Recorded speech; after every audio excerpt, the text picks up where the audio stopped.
Bismillahirrahmanirrahim.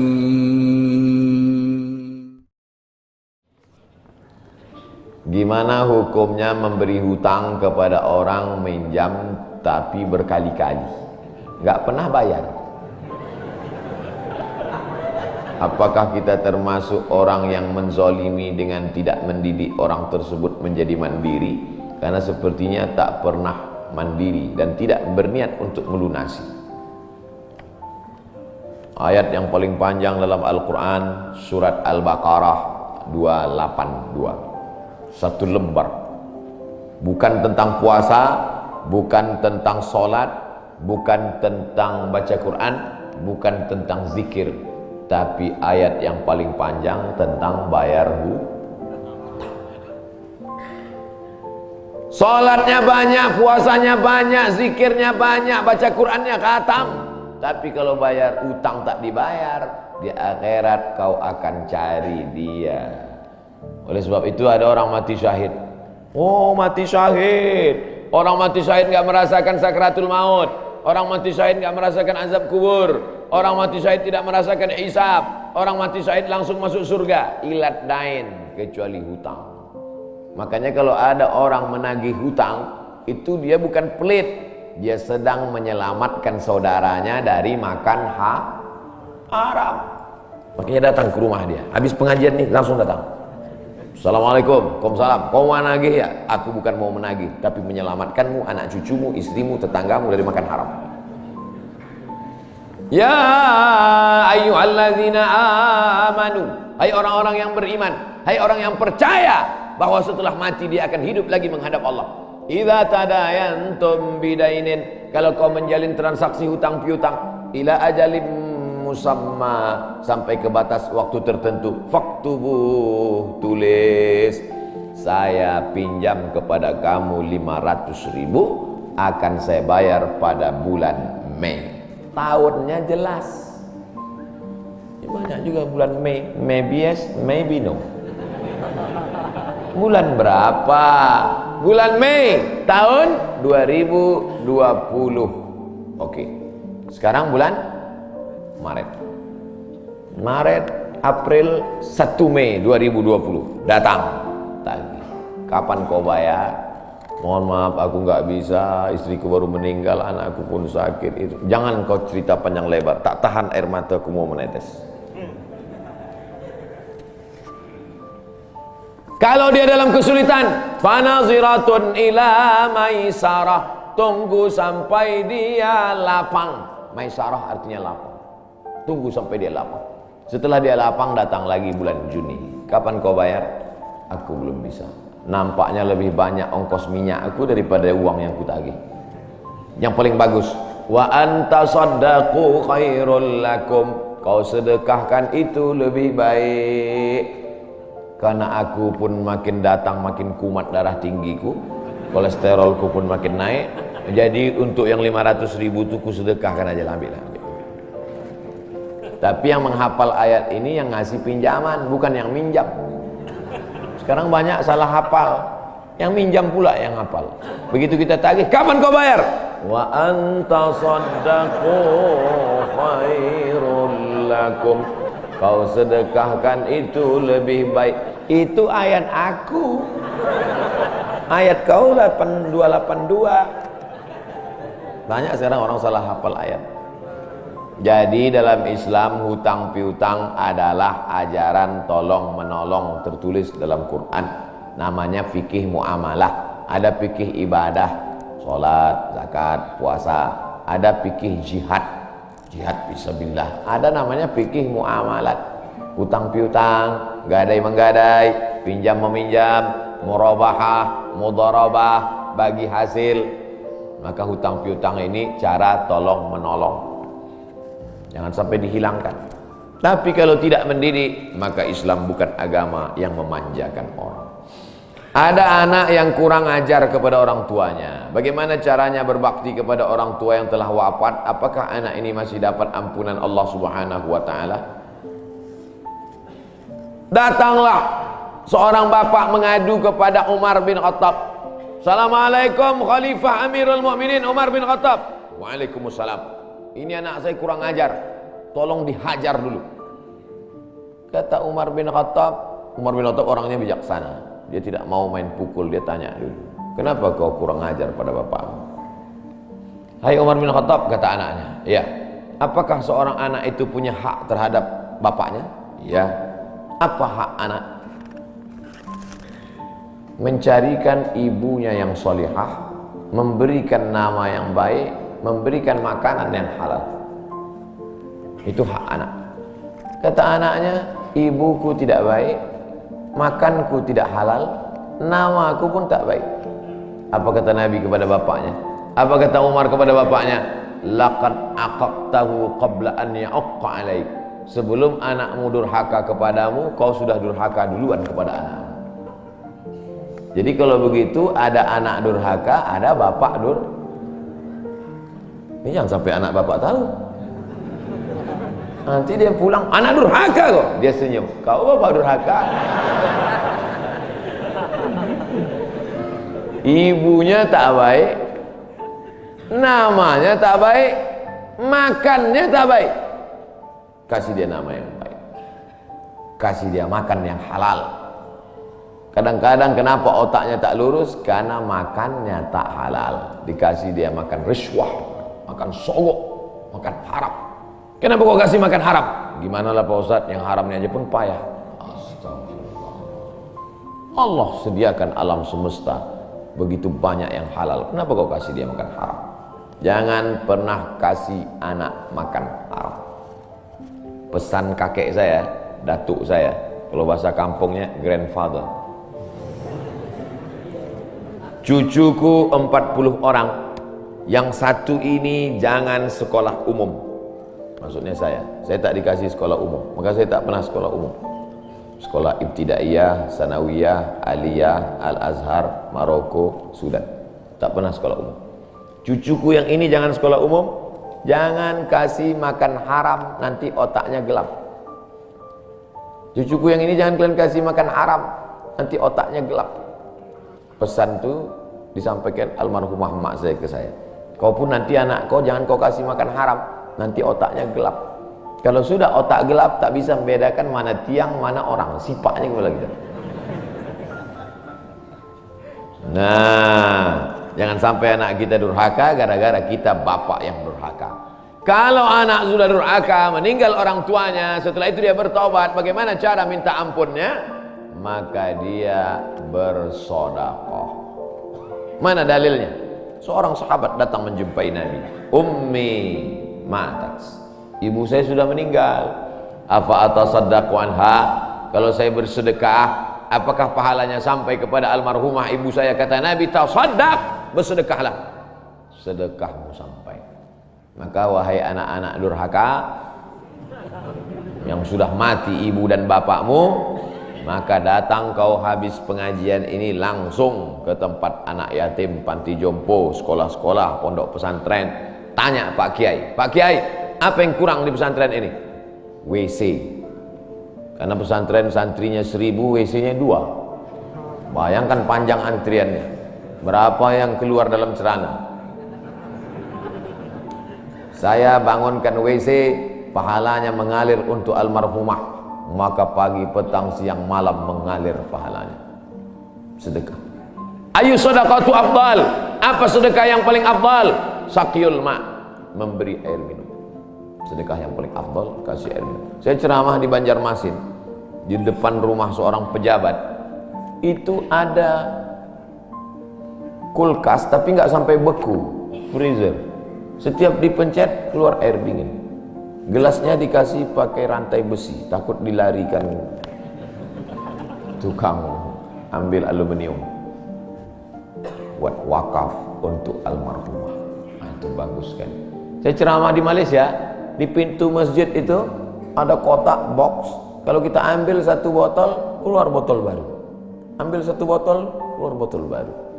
Wakaf untuk, itu bagus, sedekah. Jangan sedekah teh botol, nanti dia kena diabetes. Air putih, ini bagus, mengalir. Sedekah sumur bor, pergi ke masjid, putar keran nggak ada air, tanya pengurus masjid, Pak pengurus, ya mana sumur bor? Nggak ada. saya buatkan. Langsung bunyi. Itu berarti cash itu. Begitu cara berbakti pada orang tua dengan sodakoh. Tapi Pak Ustadz, saya jangankan sodakoh, makan saya pun Senin Kamis Pak Ustadz doa, Allahumma fir lahu warhamhu wa'afihi wa'fu anhu. Bangun tengah malam, Rabbi firli wali walidayya warhamhuma kama rabbayani shaghira. Apa itu bid'ah? Bid'ah membuat sesuatu yang tidak dibuat oleh Nabi Muhammad SAW. Tidak ada dalilnya dari 3 aspek: qauli, fi'li, taqriri. Perbuatan yang tidak ada dalilnya bid'ah. Jangan dikatakan perbuatan yang tidak dibuat Nabi bid'ah. Perbuatan yang tak ada dalilnya bid'ah. Karena kalau dikatakan yang tidak dibuat Nabi bid'ah, Nabi tidak pernah pakai peci. Tunjukkan saya mana hadis Nabi pakai peci. Berarti peci ini bid'ah. Nabi mimbarnya tangganya dari depan. Ini masjid tangganya dari belakang. Berarti mimbar ini bid'ah. Mimbar Nabi tangganya dari depan, 3 lantai, 1, 2, 3. Jadi yang dimaksud dengan bid'ah perbuatan yang tidak ada dalilnya. Misalnya jam 12 siang ada bapak-bapak di panas terik tegak menghadap matahari. Pak, bapak mau ngapain? Aku mengagungkan Allah di bulan Rajab. Bid'ah itu, karena tidak ada dalilnya sama sekali. Tapi selama ada dalilnya, tidak boleh kita katakan orang itu melakukan perbuatan bid'ah. Malam Jumat baca Yasin, kumpul 10 orang baca Yasin. Yasin wal Qur'anil Hakim innaka laminal mursalin. Bid'ah. Loh, coba lihat dalilnya. Yang dibacanya itu Quran apa Quran? Quran. Baca Quran apa pahala? Yasin itu Quran atau enggak Quran? Quran. Man qara'a Yasin fi lailatin, siapa yang baca Yasin suatu malam, asbaha maghfuran lah, subuhnya sudah diampuni dosanya. Mestinya baca Quran itu semua, tapi karena dia enggak sanggup semua, dia pilih hati Quran. Hati Quran itu Yasin. Sentuhlah dia tepat di hatinya, dia akan jadi milikmu untuk selamanya. Makanya orang sebelum ngapal Quran semua, yang dihafal hatinya dulu. Itu sebelum ngapal Quran, yang dihafal hatinya dulu. Apa hati Quran? Ya Yasin. Tapi jangan hatinya aja seumur hidup, yang lain juga. Nah, jadi jangan salahkan orang baca Yasin. Baca Yasin bid'ah. Loh, Yasin kan Quran. Baca Yasin malam Jumat nggak masalah. Seumur hidup baca Yasin masalah. Karena banyak surat yang lain. Baca juga Al-Fatihah, Al-Baqarah, Al-Nisa, Al-Imran, Al-Nisa, Al-Maidah, Al-An'am. Nah, jadi mudah. Perbuatan tidak ada dalilnya bid'ah. Selama ada dalilnya tidak bid'ah. Ustadz, kiat-kiat apa yang kami lakukan sebagai guru kepada anak didik kami sebelum dan sesudah mengajar agar ilmu mudah dimengerti? SDIT Al-Farabi. Aristoteles, Socrates, Thales, Demokritos itu adalah pemikir-pemikir dari Greek, Yunani kuno. Pada masa abad kedua datang seorang khalifah bernama Abu Ja'far Al-Mansur. Semua buku-buku dari Yunani diterjemahkan. Nama lembaganya Dar Al-Hikmah, Dar Rumah Hikmah Ilmu Pengetahuan. Dibuatlah Dar Al-Hikmah, Rumah Ilmu Pengetahuan. Diterjemahkanlah dari bahasa Yunani ke dalam bahasa Arab. Akhirnya orang Islam pun jadi dokter, Avicenna. Karena orang barat payah menyebut Ibnu Sina. Averroes, Ibnu Rus. Tapi ada seorang yang bergelar the second teacher. First teacher Aristoteles, second teacher Al-Farabi. Ternyata Al-Farabi ini bukan dari Arab, tapi dari Pomalaa. SDIT Al-Farabi. Ini supaya wali murid tahu, anak ibu di mana? SDIT Al-Farabi. Al-Farabi itu artinya apa? Ya SDIT. Al-Farabi itu di barat dia diberi gelar the second teacher. Guru pertama Aristoteles, guru kedua adalah Al-Farabi, saking cerdasnya. Artinya apa? Dia tidak hanya diakui dalam Islam, tapi juga di luar Islam. Kenapa dikasih nama Al-Farabi? Karena ingin anak-anak kita dalam kepalanya tidak hanya fisika, biologi, kimia, matematika, bahasa Inggris, tapi juga dalam kepalanya ada Quran, hadis, fikih, akidah, akhlak, dan bahasa Arab. Sehingga nanti dia akan menjadi ekonom, tapi ekonom yang beriman. Dia akan menjadi filosof yang bertakwa. Inilah cita-cita alumni Al-Farabi, insyaallah. Amin ya rabbal alamin. Nah, yang pertama kali menjadi guru itu adalah ikhlas. Karena kalau gurunya ikhlas, cakapnya masuk ke hati. Kalau dari mulut ke mulut juga masuknya. Tapi kalau dari hati ke hati juga masuknya. Kira-kira yang saya sampaikan tadi, saya mulai tadi jam 5.15, sekarang jam 6.05, udah 50 menit saya bicara. Masuk tak ke hati Bapak Ibu? Kalau tak masuk ke hati Bapak Ibu, berarti yang ceramah itu enggak dari hati. Dari mulut ke mulut juga masuk. Jangan sampai ke mulut pun tak masuk. Nauzubillah. Yang pertama kali tulus ikhlas. Karena perbuatan yang paling tinggi amalnya adalah menjadi guru. Makanya saya lebih memilih menjadi guru. Saya sampai sekarang menjadi guru. Cuman saya tidak punya kelas. Dulu sempat jadi dosen, habis itu keluar. Kelas saya sekarang masjid, lapangan sepak bola, sama stadion, sama gedung olahraga, sport center Antam. Saya mengajar tidak lagi terbatas oleh dinding kelas. Semua tempat menjadi tempat mengajar. Guru yang pertama harus ikhlas. Yang kedua, tingkah laku perbuatannya. Guru digugu dan ditiru.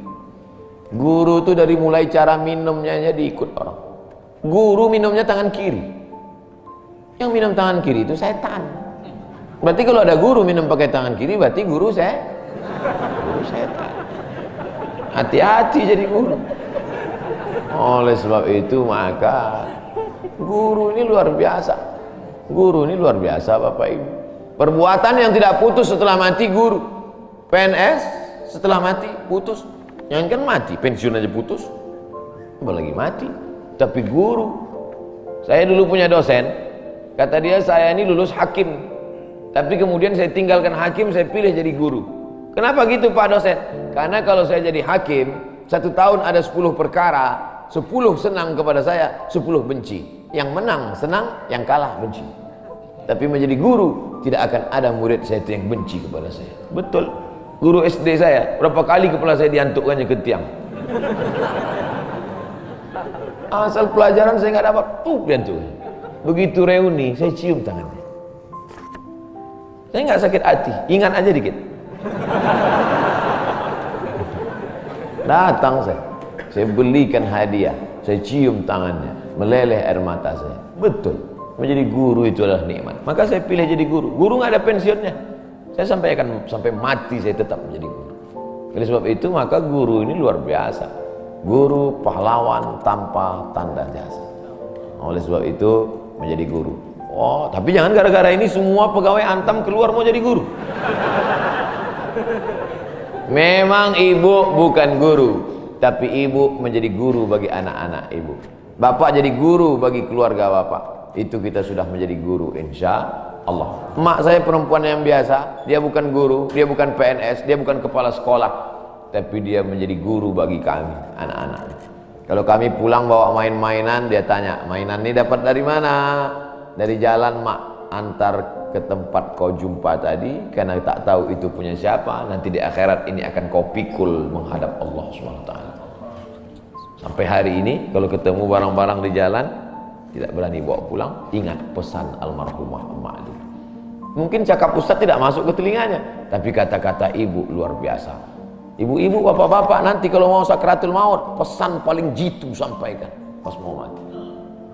Jangan makan haram. Luar biasa itu, mereka berkesan. Sampai anak cucu akan mereka sampaikan. Nenekmu dulu ketika mau mati, pesan terakhirnya, jangan makan haram. Baru sebut la ilaha illallah. Pertama, ikhlas.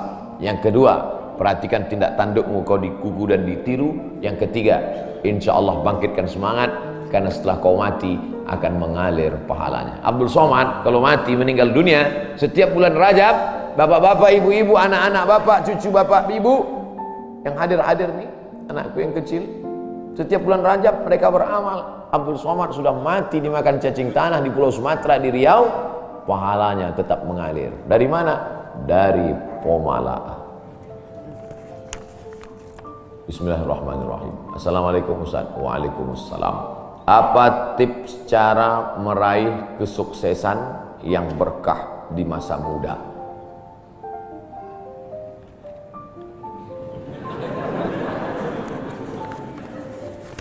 Saya tidak pernah bercita-cita menjadi apapun. Cita-cita saya dulu cuma satu, bagaimana membahagiakan orang tua. Itu saja. Ya Allah, aku sekolah, tak tahu dulu pulang mau jadi apa, yang penting bisa membahagiakan orang tua. Itu saja. Jadi setelah itu sampai, ya sudah, bisa menyenangkan hati orang tua, bisa, itu saja. Maka selalu saya sampaikan di kampus-kampus kepada mahasiswa, kalian kalau belum bisa membahagiakan orang tua, jangan menyusahkan orang tua. Ini kadang baru ngelihat namanya aja di HP dah kumat darah tinggi emaknya.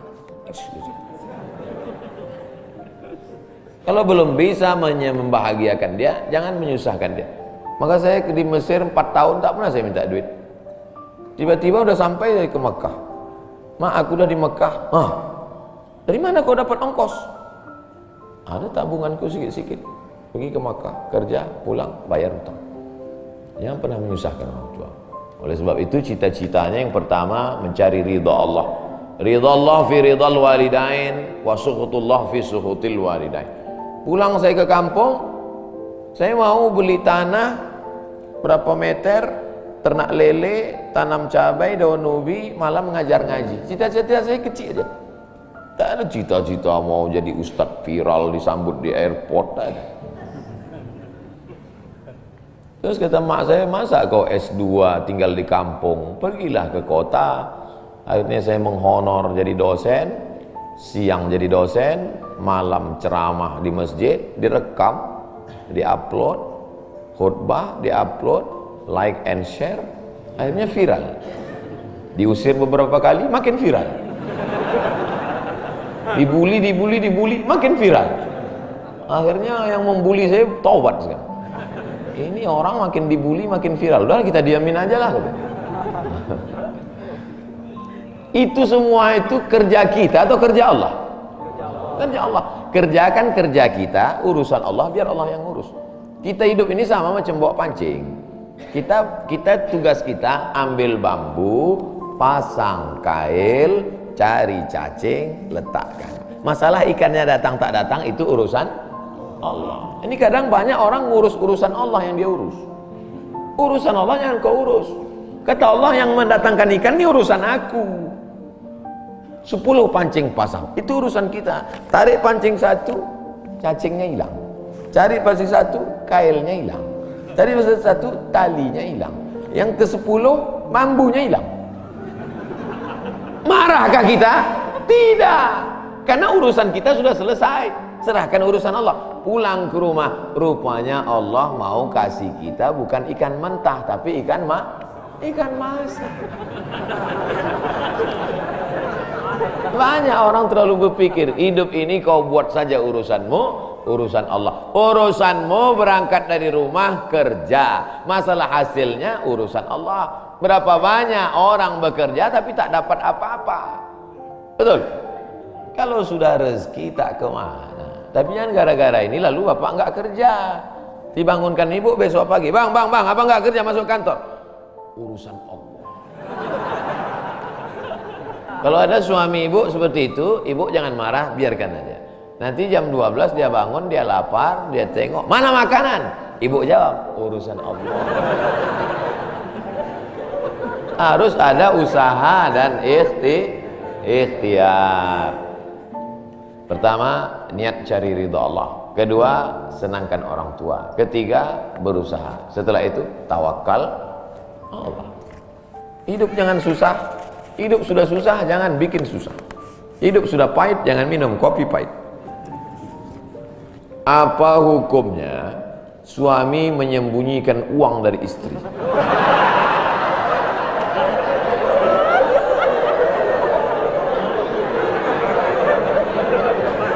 Bang, kata istrinya. Bang, ini duit apa bang? Duit sial. Oh duit sial, udah kusembunyikan kau dapat juga.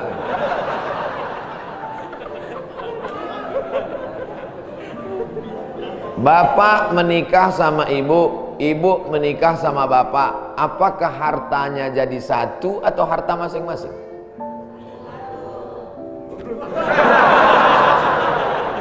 Mereka mau hartanya jadi satu dan bapak ketakutan. Itu yang saya baca. Sekarang kita baca ayatnya. Walakum nisfu ma taraka azwajukum illam yakul lahunna walad. Kalau istrimu meninggal kau dapat 50% hartanya kalau tidak ada anak. Fa in kana lahunna waladun, kalau dia punya anak, falakumur rubu'u, kamu dapat 25%. Sekarang saya tanya, hartanya nyatu atau pisah?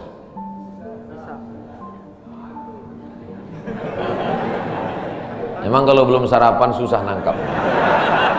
Saya ulang sekali lagi. Walakum nisfu ma taraka azwajukum. Hai para suami, kamu dapat setengah harta istrimu kalau tidak ada anak. Fa in kana lahunna waladun, kalau ada anak kamu dapat 1/4. Artinya hartanya misal. Harta bapak beda, harta ibu beda. Ibu kerja, punya kebun, punya tanah, punya speedboat, itu harta dia. Bapak punya usaha, harta bapak. Meninggal ibu, 50% untuk bapak. Apa beda harta ibu dengan harta bapak? Di dalam harta bapak ada hak ibu, dalam harta ibu tidak ada hak bapak. Takbir. Saya ulang sekali lagi. Ibu menikah dengan bapak, bapak menikah dengan ibu, ibu bawa harta, bapak bawa harta. Bedanya apa? Dalam harta bapak ada hak ibu, dalam harta ibu tidak ada hak bapak. Kenapa dalam harta bapak ada hak ibu? Karena bapak wajib memberi nafkah. Kewajiban bapak 5. Pertama, kasih makan. Kedua, kasih pakaian. Ketiga, kasih tempat tinggal. Keempat, kasih pendidikan. Kelima, kasih perhatian. Lebih dari yang ini, itu bukan milik mereka lagi. Jelas? Ini ada sekarang suami setelah menikah, pas dilihat surat apa semua, tak ada punya dia. Semua atas nama istrinya.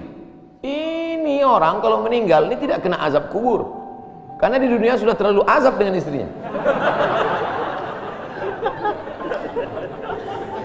Dari yang saya sampaikan ini jelas tentang pembagian batasan-batasan harta, jelas? Jelas. Jadi tidak serta-merta setelah menikah, jangan mau anak perempuan kita ditipu laki-laki. Istriku, mana surat mobilmu, mana surat tanahmu, tadi kita sudah akad nikah, semua hartamu, milikku, surgamu di bawah tapak kakiku. Oh, tidak begitu. Makanya laki-laki harus ngerti, perempuan juga harus paham. Kalau tidak, sedang main bola aja ada aturannya, statuta. Kalau tidak, akan hancur. Tapi insya Allah jelas terus. Pak Ustadz minta tolong doakan ibu saya, sudah lama sakit. Nanti kita doakan di akhir majelis. Bukan cuma ibu bapak, ibu-ibu semua kita doakan. Bagaimana niatnya doanya? Bagaimana niatnya doanya mandi taubat? Nawaitu, aku berniat ghuslat taubat, mandi taubat. Saya nggak bisa bahasa Arab Pak Ustadz, bahasa Indonesia, bahasa Makassar, bahasa Jawa, bahasa Batak, bahasa Mandailing, bahasa Aceh. Saya niat mandi taubat karena Allah Ta'ala. Bagaimana cara mandinya Pak Ustadz? Seperti mandi wajib, basah dari ujung rambut sampai ke ujung kaki. Di mana mandinya Pak Ustadz? Di laut bisa. Kolaka ini 30% saja daratan Pak Ustadz, yang 70 adalah lautan. Nah, mandi di laut. Apalagi kalau sampai ke tengah laut, bukan cuma dosanya hilang, orangnya hilang sekali.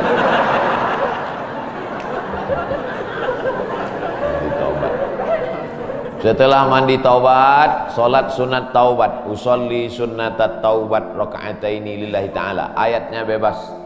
Ayat apa yang paling panjang? Hafal kau amma yatasaalun? Tidak. Wadduha? Tidak. Kulhu? Hafal apa aja kulhu.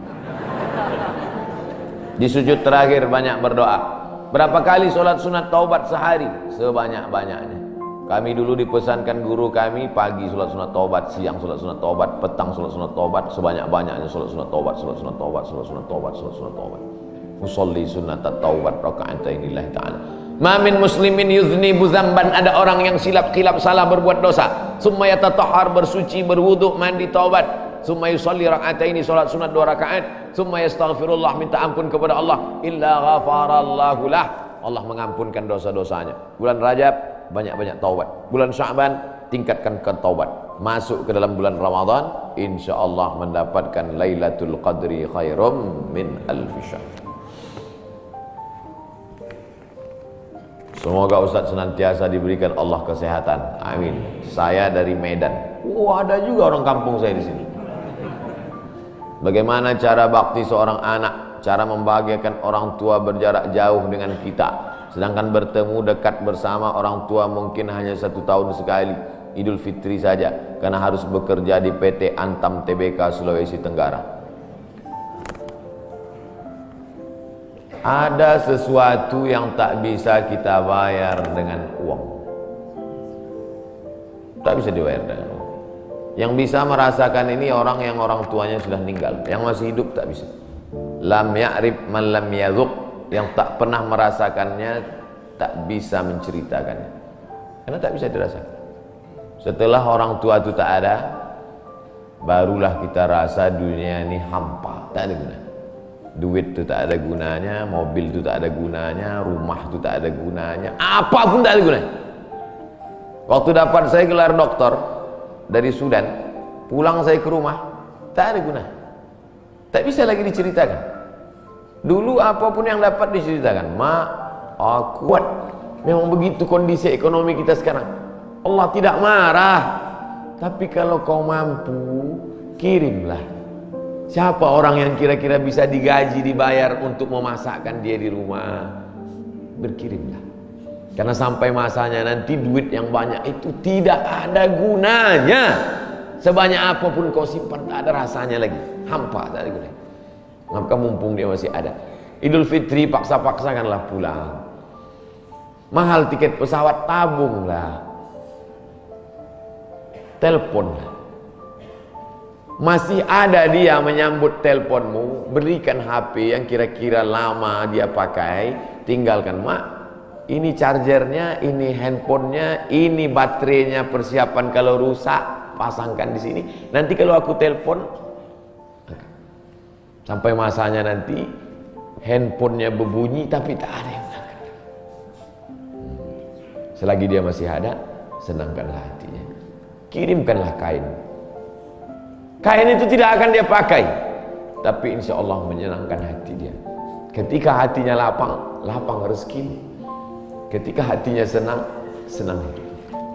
Tapi kalau sudah hatinya sempit, meleleh air matanya rindu karena tak pernah kau telepon, disitulah awal azab Allah datang. Kau akan berenang dalam kesengsaraan. Mudah-mudahan Allah mengampuni dosa kita semua.